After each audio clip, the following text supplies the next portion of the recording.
देखो दोस्तों, पिछली क्लास में हम अपवर्त्य, अपवर्तक और समापवर्त्य और समापवर्तक और महत्तम समापवर्तक के बारे में चर्चा कर चुके थे। आज इस क्लास में लघुत्तम समापवर्तक पर चर्चा करते हैं। तो आगे चलें। देखो, लघुत्तम समापवर्तक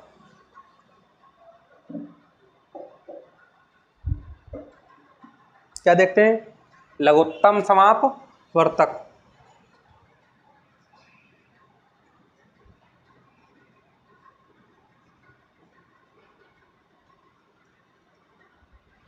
लघुत्तम समापवर्त्य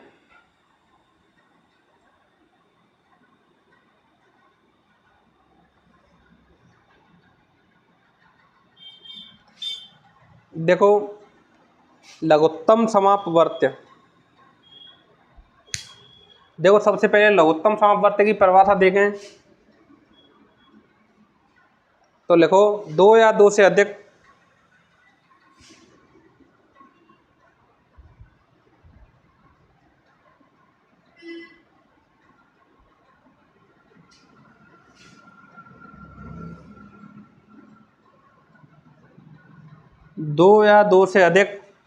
दी हुई संख्याओं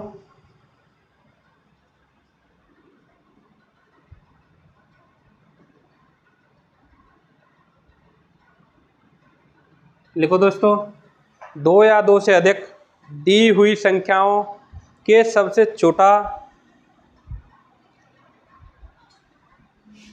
के दी हुई संख्याओं के सबसे छोटा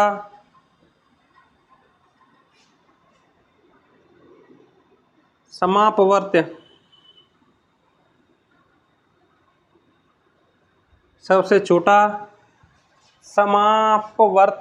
या समापवर्त्य या सार्व अनुपात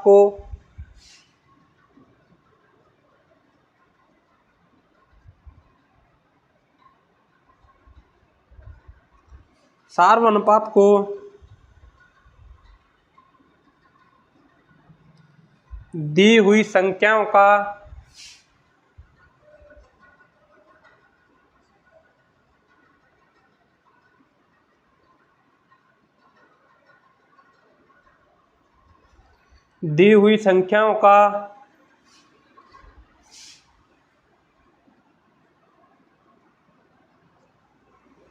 लघुत्तम समापवर्त्य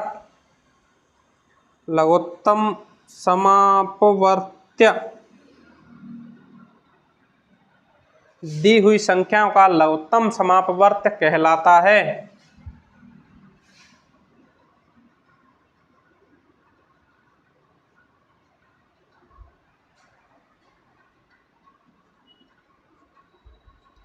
देखो दोस्तों, सबसे पहले मैं आपको अपवर्त्य बता चुका हूं और समापवर्त्य के बारे में चर्चा कर चुका हूं। तो उन अपवर्त्य और समापवर्त्य, जब समापवर्त्य को देखते हैं तो समापवर्त्यों में सबसे छोटा जो समापवर्त्य होता है वही लघुत्तम समापवर्त्य होता है। जैसे कोई संख्या देखें,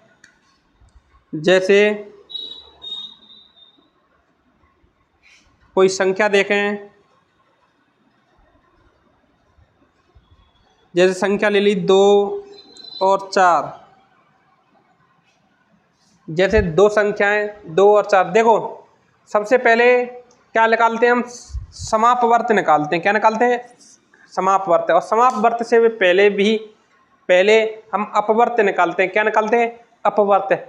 अपवर्त्य किसी एक संख्या का होता है, लेकिन जब समापवर्त्य की बात आती है, समाप मतलब समान, और किसी संख्या को समान करने के लिए किसी संख्या, व्यक्ति, वस्तु, कुछ भी हो, जब हम समान की तुलना करते हैं तो हमें कम से कम 2 या 2 से अधिक वस्तुओं या संख्याओं या कोई भी कुछ भी हो, कम से कम जब सम की बात आ जाती है, सम या समान की बात आ जाती है, तो हम कम से कम 2 की तुलना तो करते हैं।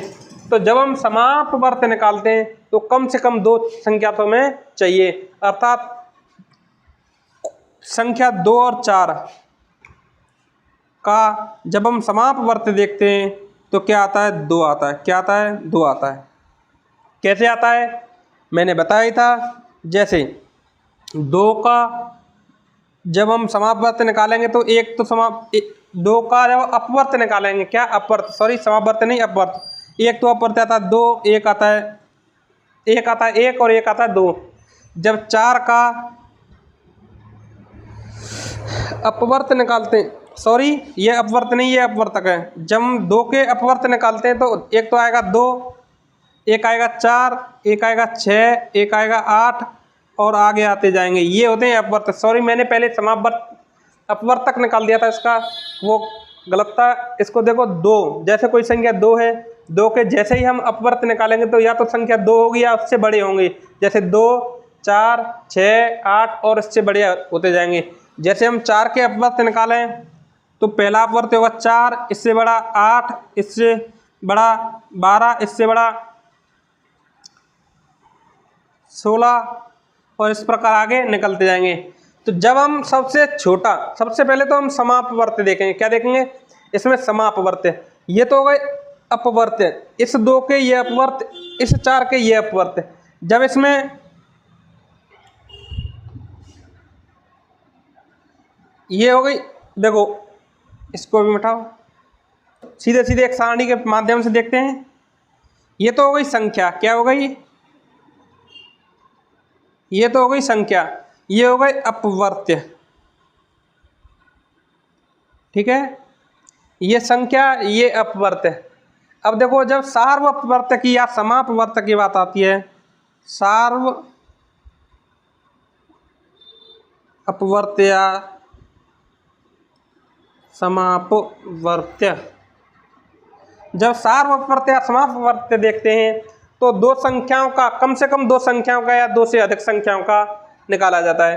तो यहाँ सार्व अपवर्त्य की बात करें तो यहाँ सार्व अपवर्त्य क्या होगा बताओ? यहाँ इन दोनों में 2 और 2 व 4 का सार्व अपवर्त्य। देखो 2 और 4 के जैसे ही 4 सार्व अपवर्त्य देखेंगे, सबसे पहला 4 आएगा, फिर 8 आएगा, फिर ऐसे 12 आएगा, 4 आएगा, 8 आएगा, 12 आएगा, 16 आएगा, इस प्रकार आते जाएंगे। जब हम समापवर्त्य की सार्ववर्त्य की बात है, ये क्या है? सार्ववर्त्य की। जब हम लघुत्तम सार्ववर्त्य देखें, जब हम क्या देखें? लघुत्तम सार्व अपवर्त्य। तो देखो सार्ववर्त्य हो गया कि नहीं, 2 या 2 से अधिक संख्याओं का। लेकिन जब लघुत्तम देखते हैं तो छोटे से छोटा, तो 2 और 4 का सार्ववर्त्य जो लघुत्तम हो, क्या आएगा? 4 आएगा। अर्थात 2 और 4 का लघुत्तम समापवर्त्य क्या आएगा? 4 आएगा। क्या आएगा? 4 आएगा। आगे देखें, इसको सार्व अपवर्त्य कह लो या समापवर्त्य कह लो, एक ही बात है, या सार्व अनुपात कह लो, एक ही बात है। ठीक है, जैसे एग्जाम्पल के तौर पे और संख्याएं लेते हैं। जैसे 8 और 12 के सार्व अपवर्त्य, या दूसरे शब्दों में इसको सार्व अनुपात भी बोल सकते हैं। चलो छोड़ो, सार्व अपवर्त्य होता है ये। 8 और 12 के सार्व अपवर्त्य क्या होते हैं बताओ? देखो इसके जैसे ही अपवर्तक निकालेंगे, क्या आएंगे? अपवर्त्य निकालेंगे 8, 16, 24, 32। अब इधर 12 के निकालेंगे तो 12, 24, 36, 48, ऐसे आते जाएंगे। अब देखो सार्व अपवर्त्य निकालेंगे तो क्या क्या आएगा? सबसे पहला आएगा 24, सबसे पहला आएगा 24, दूसरा आएगा इधर 48, तीसरा आएगा 72, चौथा आएगा 96, इस प्रकार आते जाएंगे। जब 8 और 12 के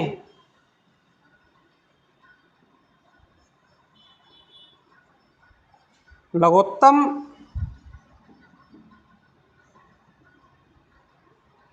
सार्ववर्त्य या लघुत्तम समापवर्त्य, या दूसरे शब्दों में बोलें तो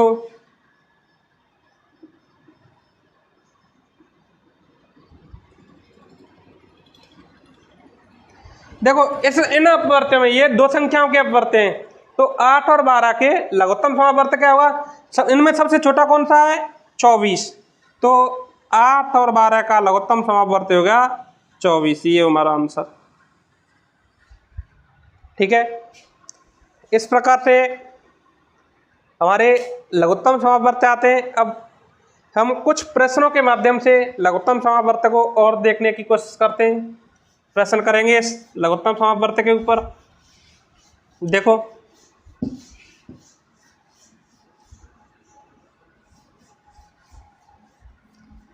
जैसे एग्जाम्पल के तौर पे एक प्रश्न दे रखा है 16, 32, 64 का लघुत्तम समापवर्त्य ज्ञात कीजिए। एग्जाम्पल के तौर पे एक क्वेश्चन है जो एग्जाम में आया हुआ है, 16, 32 और 64 का LCM निकालना है हमें। ठीक है, देखो जब इनके LCM निकालते हैं तो LCM निकालने के लिए क्या करते हैं, या तो इनके सार्ववर्त्य निकाल लो सीधे सीधे। जैसे इसके सार्ववर्त्य क्या है, 16 के सार्ववर्त्य आएंगे, 16 में प्राकृत संख्याओं से मल्टीप्लाई करते जाओ, सार्ववर्त्य आते जाएंगे। जैसे 16 में 1 का मल्टीप्लाई किया तो 16 आया पहला सार्ववर्त्य। दूसरा आएगा 16 में 2 का मल्टीप्लाई करेंगे 32, तीसरा 3 का मल्टीप्लाई करेंगे 64, 16 दूनी 32, 16 3 48 आएगा तीसरा, फिर 16 64 आएगा, फिर 80 आएगा। इस प्रकार आते जाएंगे 16 के। क्या है ये? अपवर्त्य। ये क्या है? अपवर्त्य। इस प्रकार 32 के निकालेंगे अपवर्त्य। 32 पहला आएगा 32, दूसरा आएगा 64, तीसरा आएगा 96। इस प्रकार आते जाएंगे। 64 के जैसे ही सार्ववर्त्य निकालेंगे, सबसे पहला आएगा 64, दूसरा आएगा 128,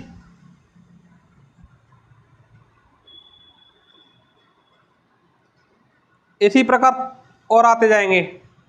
ठीक है, अब देखो हमें क्या करना है, LCM अर्थात लघुत्तम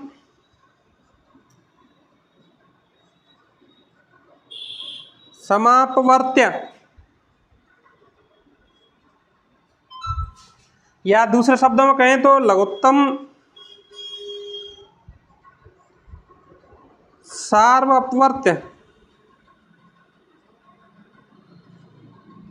ठीक है, जैसे ही हम लघुत्तम सार्ववर्त्य निकालते हैं इसके, तो सबसे पहले इनमें सार्ववर्त्य देखेंगे। पहला सार्ववर्त्य क्या आ रहा है? 64। पहला क्या आ रहा है? देखो 64 आ रहा है। इसी श्रृंखला में जैसे ही ये हो गया लघुत्तम सबसे छोटा, लेकिन अगर यदि हम सार्ववर्त्य देखें तो इसी श्रृंखला में दूसरा आएगा 128, इसी प्रकार तीसरा आएगा, चौथा आएगा, आगे आते जाएंगे। लेकिन हमें क्या करना है, सब लघुत्तम देखना है। तो छोटा जो हमारा लघुत्तम है 64, यही हमारा लघुत्तम समापवर्त्य हो जाएगा 64। अर्थात लघुत्तम समापवर्त्य देखें तो ये आ जाएगा हमारा 64। कितना आएगा? 64। ये आंसर हो जाएगा। 128 को भले ही नहीं लिखें, ये क्या है 128 लिखें, ये सार्ववर्त्य हो जाएंगे 64, 128। इससे आगे भी 64 के मल्टीप्लाई में आएगा, 3 का जैसे मल्टीप्लाई करेंगे और आगे संख्या आती जाएंगी।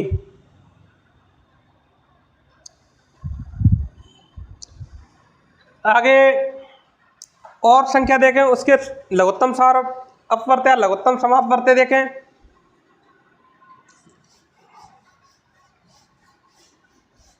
जैसे एक संख्या है 6 और दूसरी संख्या है 15। इनका एलसीएम निकालना है। देखो जब 6 और 15 का एलसीएम ज्ञात करेंगे तो क्या करेंगे, इसके सार्ववर्त देखो। सबसे पहले एक संख्या है तो अपवर्त आएगा, क्या आएगा, अपवर्त। अपवर्त आएगा 6, 6 दूनी 12, 6 तिया 18, 6 चौक 24, 6 पंजे 30, 6 छक 36,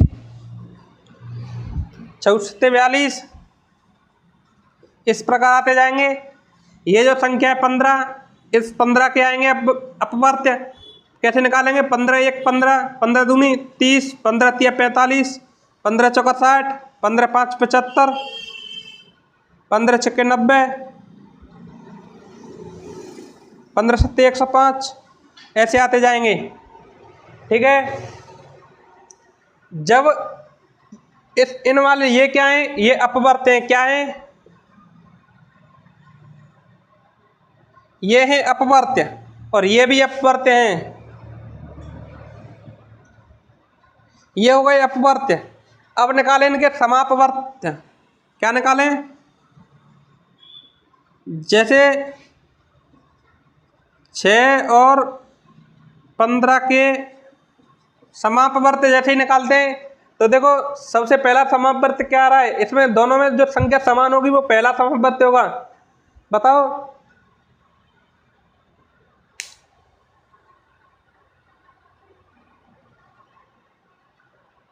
इसमें अभी एक भी नहीं आया। और देखो आगे 6 सत्ते 42, 6 48, 6 9 54,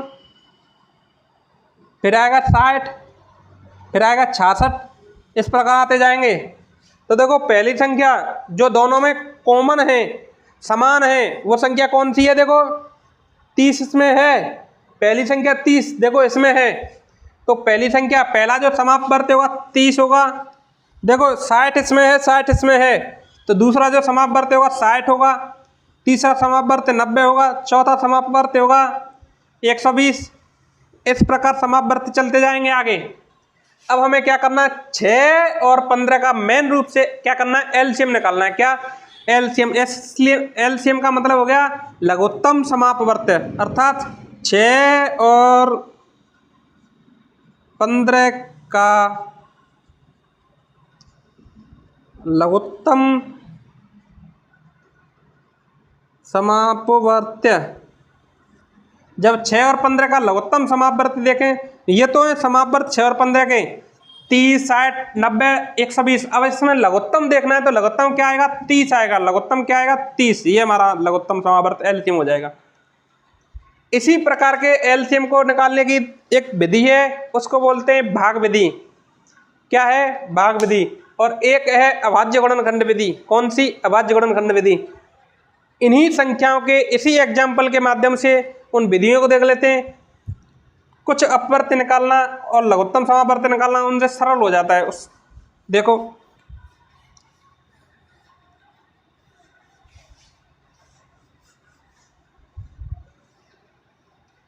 जैसे 6 और 15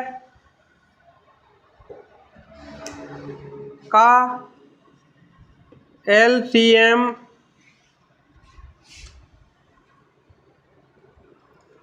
अभाज्य गुणनखंड विधि से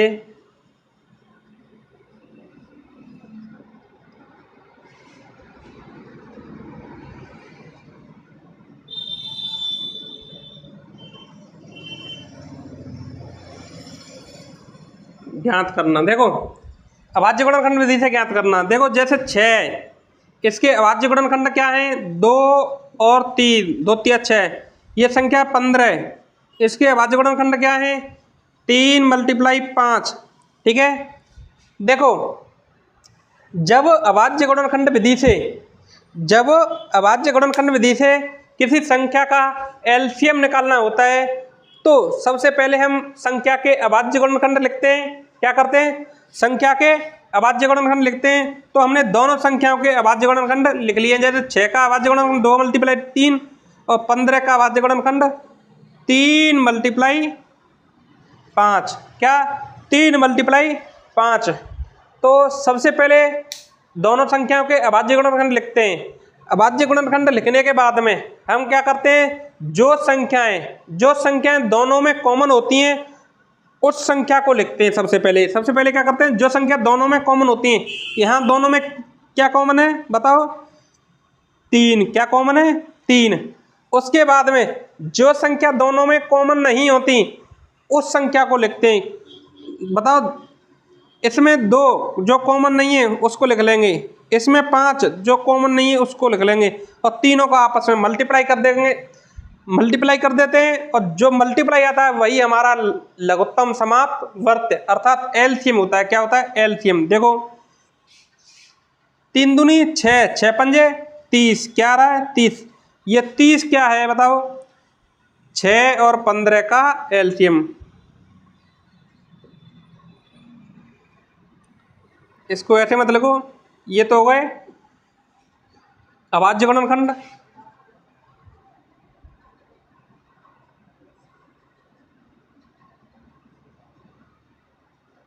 ये हो गए अभाज्य गुणनखंड। और ये क्या है, 6 और 15 का एलसीएम, ये आ गया 30। ये तो वही अभाज्य गुणनखंड विधि। इससे कोई दूसरा एग्जाम्पल और लें, जैसे कोई बड़ी संख्या लेते हैं, ठीक है, उससे निकालते हैं अभाज्य गुणनखंड। जैसे कोई संख्या ले ली 370, कोई संख्या ले ली 620, इसके क्या निकाल लें, अभाज्य गुणनखंड। क्या निकाल लें, अभाज्य गुणनखंड। देखो 370, इसके क्या करेंगे, अभाज्य गुणनखंड करेंगे, और ये क्या 620, इसके क्या करेंगे, अभाज्य गुणनखंड करेंगे। देखो जब 370 के अभाज्य गुणनखंड करेंगे तो क्या आएगा, 2 मल्टीप्लाई क्या करेंगे, 5 मल्टीप्लाई 37, ठीक है। 37 एक अभाज्य संख्या है, तो 37 के गुणनखंड नहीं होंगे तो इसको ऐसे ही लिख देंगे, ये हो गए अभाज्य गुणनखंड, ठीक है, 370 के। जब यहाँ करेंगे तो 2 मल्टीप्लाई 5 मल्टीप्लाई, या ऐसे मत करो, 2 मल्टीप्लाई 2 मल्टीप्लाई 5 मल्टीप्लाई 31, 31 एक अभाज्य संख्या है, ठीक है। ये हो गए अभाज्य गुणनखंड। 620 के अभाज्य गुणनखंड ये हो गए, 370 के अभाज्य गुणनखंड ये हो गए।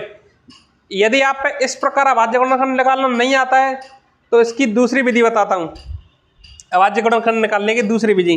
जैसे ये है 370, ठीक है।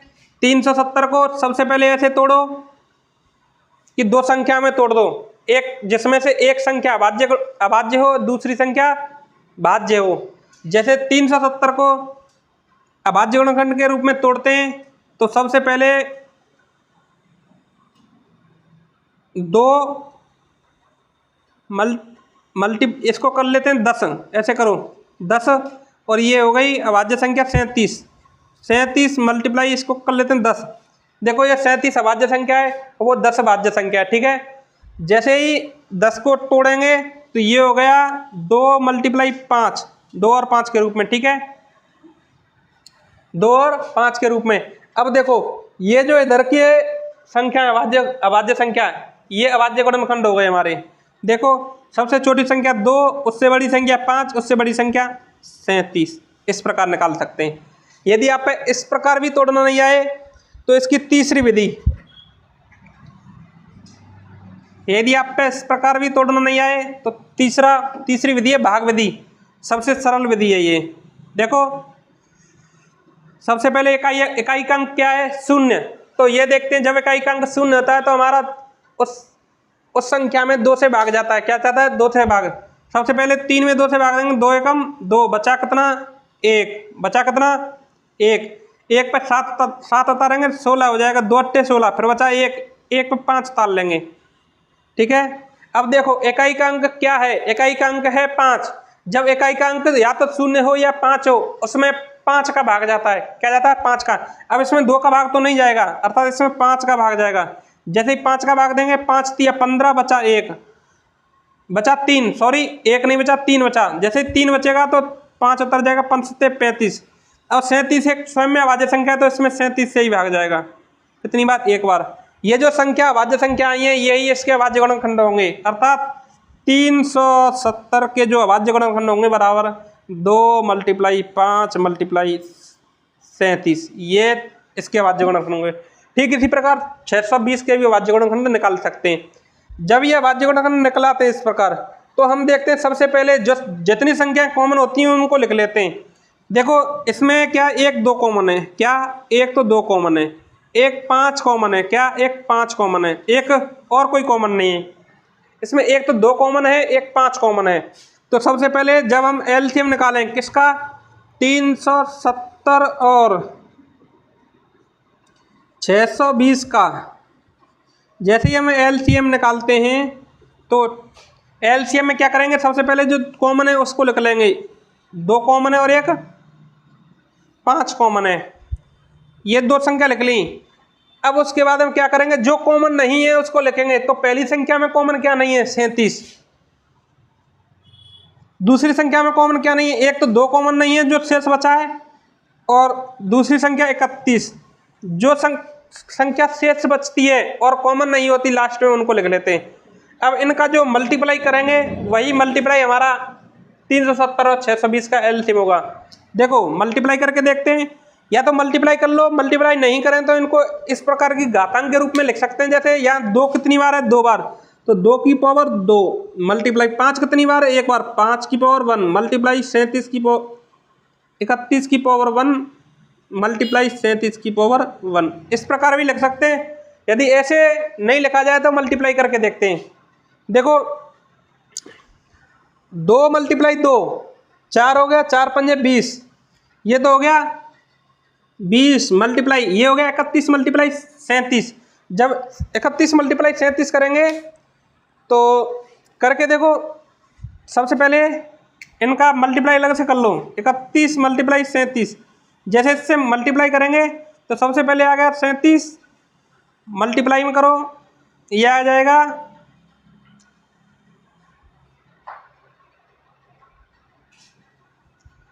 37 × 31, ये हो गया 37 मल्टीप्लाई 3 से मल्टीप्लाई करेंगे तो 7 21 बचा 2, 3 × 9 और 2 11, 7 4 1 1 1147। जैसे ही इसमें 20 का मल्टीप्लाई करेंगे तो ये संख्या आएगी 2294 और ये 0, अर्थात 22,940। कितना? 22,940, ये इसका एलसीएम आएगा। ठीक है, कैलकुलेशन अपने स्तर पे भी करें भाई, गलती हो सकती है, वैसे गलती नहीं होगी, जहाँ से जहाँ तक गलती नहीं होगी, लेकिन मेथड सही है, मेथड में कोई कमी नहीं है। कैलकुलेशन गलत हो सकता है क्योंकि भाई हम भी इंसान हैं। देखो आगे कुछ क्वेश्चनों के माध्यम से एलसीएम निकालते हैं, क्वेश्चन करते हैं इसके हिसाब से। जैसे क्वेश्चन है, एक क्वेश्चन है 60 तक की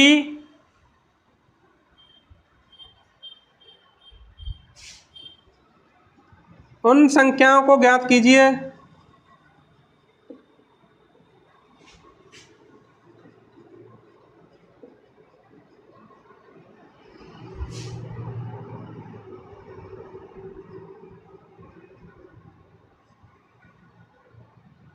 जो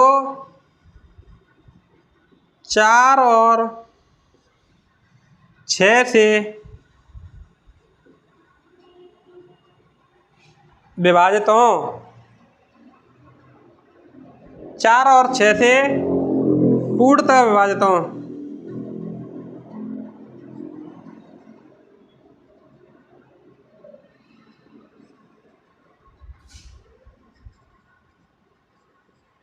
देखो 60 तक की उन संख्याओं को ज्ञात कीजिए जो 4 और 6 से पूर्णतः विभाजित हों। हमको क्या करना है, सबसे पहले 4 और 6 का एलसीएम लेना है, क्योंकि जो संख्या 4 और 6 का एलसीएम होगी अर्थात लघुत्तम समापवर्ती होगी, वह संख्या इन दोनों से विभाजित होगी पूर्णतः। जैसे 4 और 6 का एलसीएम लें,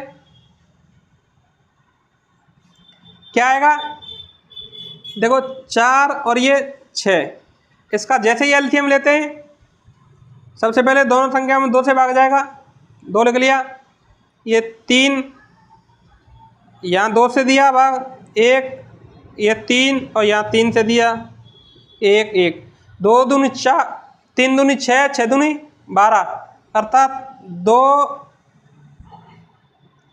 6 और 4 का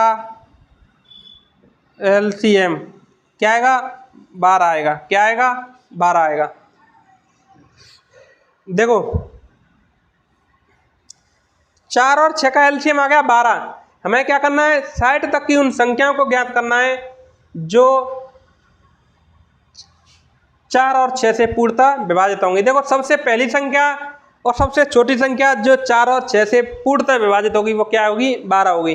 अब 12 के सभी गुणज, 12 के सभी गुणज 4 और 6 से पूर्णतः विभाजित होंगे, क्योंकि जितने भी 12 के गुणज होते हैं, कितने 12 के गुणज, जैसे 12 12 दूनी 24, 12 तिया 36, 12 चौका 48, 12 पंजे 60, 12 छक्के 72, 84, आगे चलते जाएंगे। ठीक है, जितने भी 12 के गुणज होंगे वे सभी 4 और 6 से पूर्णतः विभाजित होंगे। पूर्णतः विभाजित क्यों होंगे, क्योंकि यह 4 और 6 का अपवर्त्य जो 12 निकला है, 4 और 6 का अपवर्त्य नहीं, सॉरी, समापवर्त्य जो 12 निकला है, यह 4 और 6 के समापवर्त्य 12 जो लघुत्तम समापवर्त्य है उसके ये 4 और 6 के ये 12, 24, 36, 48, 60 ये सभी क्या हैं, 4 और 6 के क्या हैं, समापवर्त्य हैं। क्या हैं, समापवर्त्य। और जो समापवर्त्य होता है वह अपने सभी अपवर्तकों से पूर्णतः विभाजित होता है। कोई भी समापवर्त्य अपने सभी अपवर्तकों से पूर्णतः विभाजित होता है। अर्थात ये जो 12, 24, 36, 48, 60, 72, 84 आगे भी आएंगे, वे सभी 4 और 6 से पूर्णतः विभाजित होंगे। जब 4 और 6 से पूर्णतः विभाजित होंगे तो ये पूछ रहा है 60 तक की उन संख्याओं को बताइए। तो देखो 60 तक की कौन कौन सी संख्या आ रही है इसमें, सबसे पहले 12, सबसे पहले कौन सी संख्या है, 12 है, दूसरी 24 है, तीसरी 36 है, 48 है और लास्ट में 60 है। ये संख्याएं जो 12, 24, 36, 48 और 60, ये टोटल 5 संख्याएं जो 6 और 4 से पूर्णतः विभाजित होंगी। आगे का क्वेश्चन देखें। ये क्वेश्चन यहीं कंप्लीट होता है, इस क्वेश्चन को आप नोट कर लें। आगे और एक क्वेश्चन और है,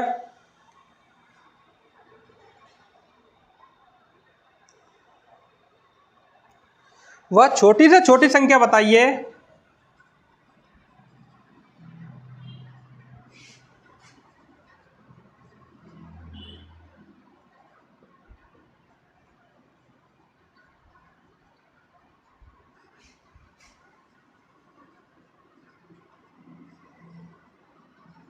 वह छोटी से छोटी संख्या बताइए जो 20, 25 और 40 से पूर्णतः विभाजित हो।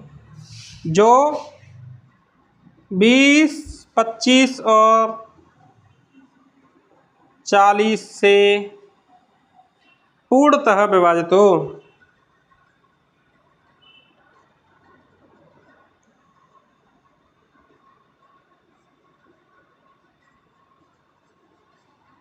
देखो ये क्वेश्चन एक और है, आपको ध्यान देना है। जब हमारा प्रश्न कुछ लैंग्वेज में लिखा हो, जैसे इस प्रकार ये भाषा लिख रही है इसमें निकालना है, ये भाषा लिख रही है इसमें निकालना है, तो हमें कैसे पता चले कि हमें एलसीएम निकालना है या एचसीएफ निकालना है? तो हमें ध्यान देना है कि जब कोई संख्या छोटी से छोटी हो, छोटी पूछ रहा हो, या न्यूनतम पूछ रहा हो, जैसे या लघुत्तम पूछ रहा हो, लघुत्तम, न्यूनतम, या छोटी से छोटी संख्या, या कम से कम संख्या, ऐसे कुछ शब्द हों तो उसमें हम अधिकांश प्रश्नों में 90 से 95% प्रश्नों में लघुत्तम निकालते हैं। क्या करते हैं? लघुत्तम निकालते हैं। लेकिन कुछ इसके अपवाद भी हैं, प्रश्नों के माध्यम से समझेंगे। लेकिन अधिकांश परिस्थितियों में हम क्या निकालते हैं, जैसे इसमें पूछ रहा हुआ छोटी से छोटी संख्या, तो हमें ध्यान देना कि ये जो संख्या है ना, इसका लघुत्तम निकालना है। यदि बड़ी से बड़ी पूछे, बड़ी से बड़ी संख्या पूछे, या अधिकतम से अधिकतम संख्या पूछे, या मैक्सिमम संख्या पूछे, तो उसमें क्या करना है? हमें महत्तम निकालना है। महत्तम का मतलब बड़ा होता है। तो ये कुछ ट्रिक्स हैं, उसके माध्यम से हम समझ सकते हैं। जैसे यहाँ पूछ रहा है छोटी से छोटी संख्या, तो छोटी से छोटी संख्या के लिए हमें 20, 25 और 40 से क्या निकाल देना है? लघुत्तम निकाल देना है। देखो 20, 25, 40, देखो इसका लघुत्तम, तीन संख्याओं का एक साथ लघुत्तम निकाल के देखते हैं। ये इसको बोलते हैं भाग विधि से। जैसे ये भाग विधि है, भाग विधि से तीन संख्याओं का लघुत्तम निकालते हैं। देखो ये तीन संख्याएं, इनका लघुत्तम निकालें। जैसे सबसे पहले हम देखेंगे कि किसी संख्या में भाग दें, किसी संख्या में भाग दें, ऐसी संख्या देखेंगे, अभाज्य संख्या, ऐसी अभाज्य संख्या जिससे किसी तीनों में नहीं तो कम से कम एक में तो भाग जाए। तो अभाज्य संख्या, सबसे पहली अभाज्य संख्या होगी जो 5, क्योंकि इकाई का अंक जब 0 होता है और 5 होता है तो या तो 5 का भाग जाएगा या किसी और संख्या का भाग नहीं जाएगा। 5 में 0 होगा तो 2 का भी जाएगा, 5 का भी जाएगा, 10 का भी चला जाएगा। लेकिन जब इकाई का अंक 5 होता है तो उसमें 5 का ही भाग दे जाता है। तो सबसे पहले हम 5 से भाग दे के देखते हैं क्या आता है। देखो 20 में भाग देंगे, 5 चौका 20, 4 बार आ जाएगा। 25 में भाग देंगे, 5 5 25, 5 बार जाएगा। और 40 में भाग देंगे तो 5 अट्ठे 40, 8 बार जाएगा। अब देखो जब एक इधर क्या है, अभी 5 रह गया है तो दोबारा 5 से दे लो। 4 में भाग नहीं जाएगा, सेम संख्या रख देंगे। 5 में भाग जाएगा, 5 से कम 5। तो 8 में भाग जाएगा, तो 8 में भाग जाएगा ही नहीं, 8 रख देंगे। अब देखो दूसरी संख्या देखें, देखो 2 से भाग दो, 4 में 8 में जाएगा, 2 एकम 2 दूनी 4, 1 का 1 और 2 चौका 8। फिर दोबारा से 2 से देंगे, 2 एकम 2, 1 और 2 दूनी 4। अभी यहाँ जब तक 1 1 नहीं आ जाए तब तक भाग देखते रहेंगे। यहाँ 2, 1 1 1। ये जो संख्याओं का क्रम है, यदि इन संख्याओं के क्रम को हम मल्टीप्लाई कर दें तो हमारा क्या आ जाएगा? एलसीएम आ जाएगा। क्या आ जाएगा? एलसीएम। एलसीएम निकालने के लिए 5 × 5 × 2 × 2 × 2, ये क्या है? यदि इनका मल्टीप्लाई करें तो क्या आएगा? 2 दूनी 4 दूनी 8, 8 पंजे 40 और 4 पंजे 20, 200। कितना आ रहा है मल्टीप्लाई? 200। अर्थात वह छोटी से छोटी संख्या जो 20, 25 और 40 से विभाजित होगी वह कौन सी होगी? 200 होगी। कौन सी होगी? 200 होगी। ये हमारा आंसर हो जाएगा। आगे का प्रश्न देखें। जैसे आप अब तक लघुत्तम के बारे में समझ चुके होंगे, लघुत्तम किस प्रकार से निकालते हैं, लघुत्तम क्या होता है। लघुत्तम पे आने वाले कुछ और प्रश्न देखें। जैसे वह छोटी से छोटी संख्या बताइए जिसमें, एक क्वेश्चन और है, वह छोटी से छोटी संख्या बताइए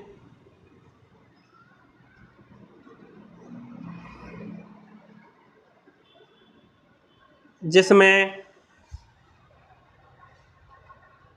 75, 80 और 35 से भाग देने पर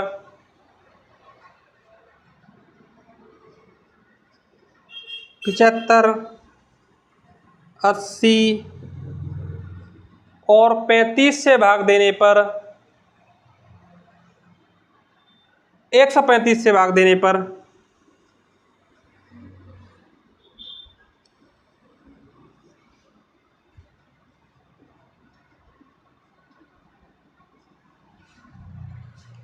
75, 80 और 135 से भाग देने पर प्रत्येक दशा में 3 शेष बचे।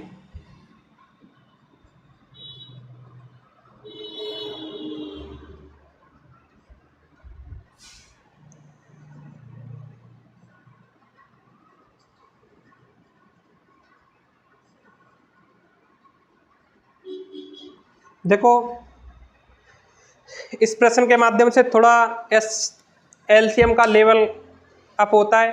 प्रश्न को समझते हैं। हमें सबसे पहले वह छोटी से छोटी संख्या बतानी है जिसमें 75 से 80 से और 135 से भाग देने पर प्रत्येक दशा में 3 शेष बचे। देखो हमें क्या करना है, 75 से 80 से 135 से भाग देना है। ठीक है, कोई संख्या बतानी है, छोटी से छोटी संख्या। छोटी से छोटी संख्या के लिए हम क्या करते हैं, एलसीएम निकालते हैं। एलसीएम निकालेंगे तो सबसे पहले 75, 80 और 135 का एलसीएम निकाल के देखते हैं। जब हम एलसीएम निकाल लेंगे और ये कह रहा है कि भाग देने पर प्रत्येक दशा में 3 शेष बचे। ध्यान दो कि जब हम किसी संख्या का एलसीएम निकालते हैं तो जो हमारा एलसीएम आता है वह हमारी जिन संख्याओं का एलसीएम निकालते हैं उनसे पूर्णतः विभाजित होता है। अर्थात किसी भी संख्या का एलसीएम लघुत्तम समापवर्त्य उन संख्याओं से पूर्णतः विभाजित होता है, क्योंकि एलसीएम जो लघुत्तम समापवर्त्य होता है उसकी ये वाली संख्याएं अपवर्तक कहलाती हैं। क्या कहलाती हैं? अपवर्तक कहलाती हैं। उन संख्याओं का उस संख्या का जिस संख्या का जो संख्या इन संख्याओं की एलसीएम होती है। अब देखो जब वह ये संख्याएं अपवर्तक कहलाएंगी, उस संख्या का जो संख्या एलसीएम आएगी उसका अपवर्तक कहलाएंगी, तो इन संख्याओं से वह संख्या पूर्णतः विभाजित होगी।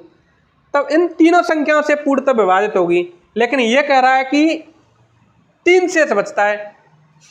इस संख्या को विभाजित करने पर 3 शेष बचता है। तो यदि हम इसमें 3 और जोड़ दें तो हमारी कोई संख्या होगी, जब उसमें भाग देंगे तो तीनों से भाग भी चला जाएगा और 3 शेष बच जाएगा। जो एलसीएम निकाल लो, मान लो हमने कोई एलसीएम निकाल दिया 50। यदि ये 50 संख्या तो ऐसी संख्या है जिसमें इससे भाग दें, इससे भाग दें, इससे भाग दें तो 0 शेष बचेगा। पूर्णतः भाग जाने का मतलब क्या है? 0 शेष बचना। लेकिन यह कह रहा है 3 शेष बच रहा है, तो यदि इसमें 3 और जोड़ दें एलसीएम में तो इससे भाग देंगे तो 3 शेष बचेगा, इससे भाग देंगे तो 3 शेष बचेगा, इससे भाग देंगे तो 3 शेष बचेगा। तो इस प्रश्न में हमें क्या करना है, सबसे पहले इन तीनों का एलसीएम निकालना है और एलसीएम निकालने के बाद में हमें उस संख्या में 3 जोड़ देना है। क्या करना है? 3 जोड़ देना है। देखो करते हैं, प्रश्न को हल करने की कोशिश करते हैं।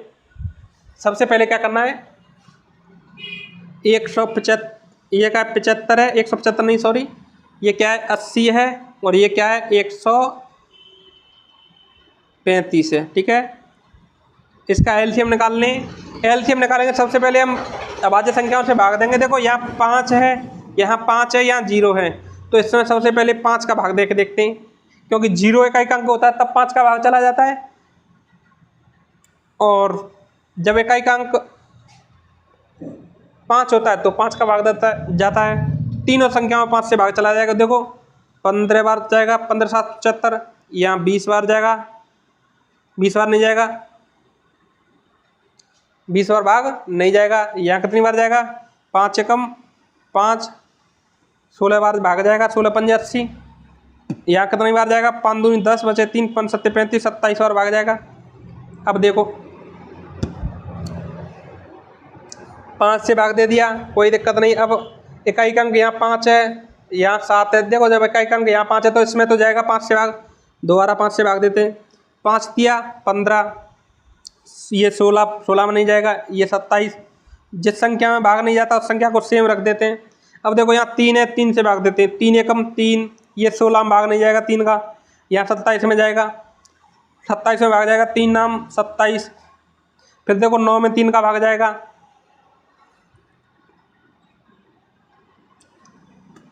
1 16 3 तिया 9, फिर 3 देखो 3 में 3 का भाग जाएगा 1, 16 1। अब देखो 16 में 2 का भाग जाएगा 1, 8 1। अब देखो 8 में 2 का जाएगा 1, 4 1। देखो 4 में सीधा 4 का दे दो, 2 का दे दो, या 2 का 2 बार दे दो, ठीक है। 1 2 1 और फिर 1 1 1। देखो ये दे दिया भाग। जब हम इसको मल्टीप्लाई के रूप में लिखेंगे तो क्या आएगा, 2 2 4 बार, 2 मल्टीप्लाई 2 मल्टीप्लाई 2 मल्टीप्लाई 2, 3 3 3 बार, मल्टीप्लाई 3 मल्टीप्लाई 3 मल्टीप्लाई 3, 5 5 2 बार, मल्टीप्लाई 5 मल्टीप्लाई 5।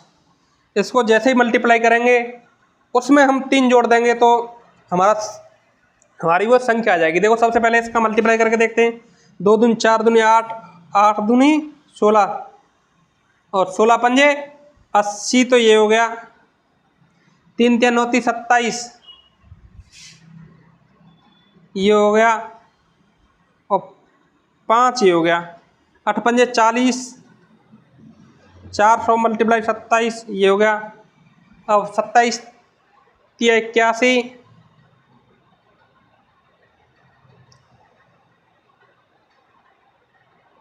27 तिया 81, 27 चौका 108, 108 पे 2 0, 10,800।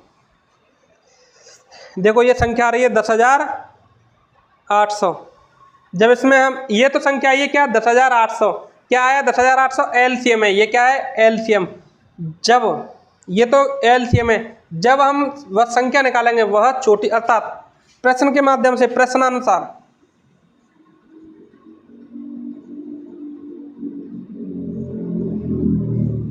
वह छोटी से छोटी संख्या,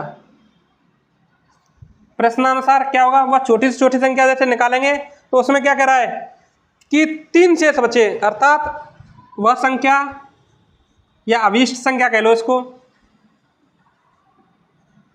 अभीष्ट संख्या 108,0,0 प्लस 3 बराबर हो जाएगा 108,0,3, ये आंसर। ठीक है, दोबारा देखते हैं। वह छोटी से छोटी संख्या ज्ञात करनी थी जिसमें इतने इतने और इतने से भाग देने पर प्रत्येक दशा में शेष 3 बचे। देखो इन संख्याओं से भाग इस वाली संख्या में जाएगा। ये छोटी से छोटी संख्या है जिसमें इन संख्याओं से भाग जाएगा। जब इनसे भाग गया तो हमें क्या करना है, 3 शेष बच रहा था, उस 3 को जोड़ देना है। अब देखो इसमें जैसे ही भाग देंगे, इससे भाग देंगे तो पूरा 75 से भाग देंगे पूरा भाग जाएगा, लेकिन 3 शेष बचेगा। 80 से भाग देंगे पूरा जाएगा, 3 शेष बचेगा। 135 से भी देंगे तो 3 शेष बचेगा। ठीक है, ये हमारा प्रश्न हो गया। आगे एक और प्रश्न देखें, जब तक आप इसको नोट कर लेना। एक प्रश्न और समझाऊं। वह छोटी से छोटी संख्या ज्ञात कीजिए जिससे 7 घटाने पर शेष बची संख्या 20, 28, 35 और 105 से पूर्णतः विभक्त हो। देखो क्वेश्चन, वह छोटी से छोटी संख्या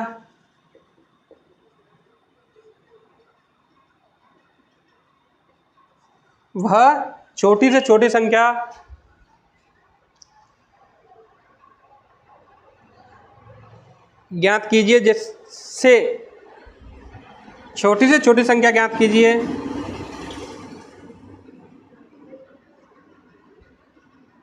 जिससे 7 घटाने पर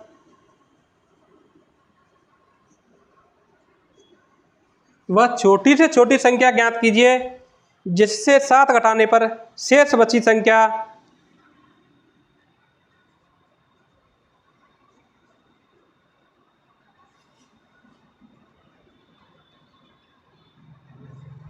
शेष बची संख्या 20, 28, 35 और 105।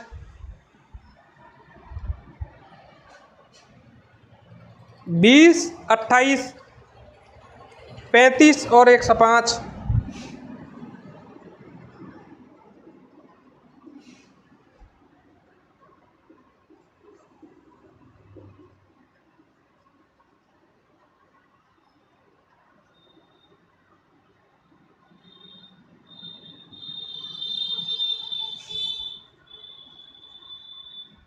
देखो हमें बस छोटी से छोटी संख्या ज्ञात करनी है जिसमें से 7 घटाने पर शेष जो बची संख्या इतने इतने इतने से विभाजित होगी। देखो कोई संख्या है, मान लो कोई संख्या मान ली हमने x, इसमें से हमने 7 घटा दिया, तो ये 7 घटा दिया, 7 घटाने से ये जो संख्या बची है इसमें इससे इससे इससे और इससे पूर्णतः भाग जाना चाहिए, पूर्णतः भाग जाना चाहिए। तो ये जो संख्या होगी ना, ये संख्या इसके एलसीएम के बराबर होगी। x माइनस 7 बराबर आएगा, क्या आएगा, 20, 28, 35, 105 का। समझ में आया कि नहीं आया भाई? ये कह रहा है कि बस छोटी से छोटी संख्या ज्ञात कीजिए जिससे 7 घटाने पर, भाई हमने मान ली छोटी से छोटी संख्या x है, ठीक है, क्या मान ली, x मान ली, उसमें से हमने क्या घटा दिया, 7 घटा दिया। तो जो शेष बची संख्या है ये क्या, इतने इतने इतने से पूर्णतः विभाजित होगी। तो इतने इतने इतने से पूर्णतः विभाजित तभी होगी जब इसका जो एलसीएम आएगा, इसका जो एलसीएम इससे पूर्णतः विभाजित होगा, इनसे एलसीएम ही तो पूर्णतः विभाजित होगा। तो जो एलसीएम होगा वह संख्या इसके बराबर होगी, क्योंकि एलसीएम ही पूर्णतः विभाजित होगा। जब पूर्णतः विभाजित होगा तो ये संख्या भी पूर्णतः इन संख्याओं से विभाजित हो जाएगी। जब ये संख्या विभाजित हो जाएगी तो इसका एलसीएम निकाल लेंगे, उसको इसके बराबर रख देंगे। या फिर ऐसा नहीं करें तो एलसीएम निकाल के उसमें 7 जोड़ देंगे, हमारी संख्या आ जाएगी। देखो इसका एलसीएम निकालो, एलसीएम निकालते हैं, इसका एलसीएम निकालो। देखो यही निकाल दे, चलो इसी पे निकाल देते हैं एलसीएम। देखो 5 से भाग दे लो सबसे पहले, 5 चौका 20, ये 28 में जाएगा नहीं, 5 सत्ते 35, ये 105 है, 15 15 120, 5 से भाग दो, 5 दूनी 10 और 5 5 1 5 105। अब देखो 2 से 4 से भाग जा रहा है, या 2 से दे लो, चलो 2 एकम 2, या 2 दूनी 4 आएगा यहाँ, और यहाँ 14 दूनी 28 आएगा, यहाँ 7 आएगा, यहाँ 21 आएगा। देखो 7 से भाग 2 से भाग जा रहा है, फिर 1 14 7 21, यहाँ 7 से भाग जा रहा है, 7 दूनी 14, यहाँ आएगा 7, ये आएगा 1 1 1 7 21, यहाँ आएगा 3। देखो ये जब संख्या मल्टीप्लाई में आएगा, ये इसका एलसीएम आएगा, इसका एलसीएम बराबर क्या आएगा, 2 multiply 2 multiply 3 multiply 7 multiply 5 multiply 7। देखो जब इनका मल्टीप्लाई करेंगे हमारा एलसीएम आ जाएगा। एलसीएम निकाल के देखो, 2 दूनी 4 तिया 12, 12 पंजे 60 है, और 6 सत्ते 42, 420, क्या आ रहा है एलसीएम, एलसीएम क्या आ रहा है इनका, 420। अब देखो मैंने कहा था, ये कह रहा है कि बस छोटी से छोटी संख्या ज्ञात करनी है जिससे 7 घटाने पर शेष बची संख्या इतने इतने इतने से पूर्णतः विभाजित होगी। देखो मान लेते हैं हमारी वो संख्या x है, मान लेते हैं वो संख्या कौन सी है, x, जो इससे पूर्णतः विभाजित होगी, ठीक है। ये कह रहा है कि जो संख्या अभिष्ट संख्या है, छोटी से छोटी संख्या, वो है x। फिर कह रहा है ये 7 घटाने पर, x में से 7 घटा दिया, ठीक है, x में से 7 घटा दिया, और 7 घटाने पर जो संख्या है इससे पूर्णतः विभाजित होगी। पूर्णतः विभाजित होगी तो इसका जो एलसीएम होगा वही संख्या तो पूर्णतः विभाजित होगी। इसका मतलब है x/7, x माइनस 7/420 बराबर आएगा 1, अर्थात इनसे जो पूर्णतः विभाजित होगी ये संख्या होगी, ये आ गया। देखो इसको जैसे ही हल करेंगे तो ये आ जाएगा 420, इसके बराबर में 420 आ जाएगा।